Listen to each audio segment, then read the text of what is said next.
not show big families because we're concerned about population control. And suddenly, the show is going to be about abortion.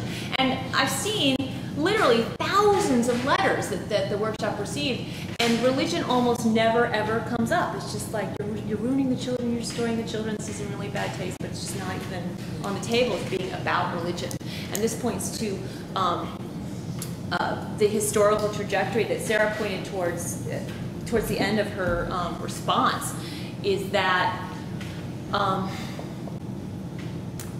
there's not a clear progression from, well, first religion was this way, and then, you know, we're moving forward in certain ways, and the representation are changing. It's profoundly kind of zigzagged how religion is understood in relationship to abortion on television. A wonderful example of this is in If These Walls Could Talk, the first one, that shows, has anyone seen If These Walls Could Talk? It's got the 3 stories, right? And religion does not come up until 1996 at all. The first story is in the 50s with Demi Moore, and the third story is at the abortion clinic where the woman takes off her bulletproof vest after she performs an abortion, is immediately blown away by a fundamentalist freak. And then the middle story is with Sissy Spacek, who is right after Roe v. Wade. And she's the only woman of the 3 who chooses not to have the abortion.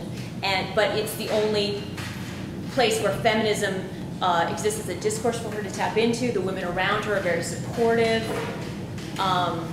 It's just so fascinating how that story is dealt with so differently than the stories around it, in which having an abortion is inevitably going to result in horrible murder and, you know, bloodshed and so on. So I don't know, I just spun all over the place.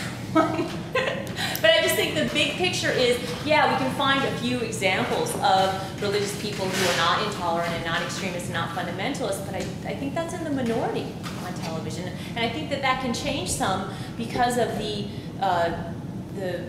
commodification issues that we're talking about and what can be sold and so on, but specifically because it's a post-network environment in which so many different ideas can be expressed because the audience is so small, because there are so many fewer advertisers at stake, that you can try more interesting things and actually have someone devout who's not aberrant because they're devout. Okay, I'm afraid we're out of time, unfortunately, but come back tomorrow.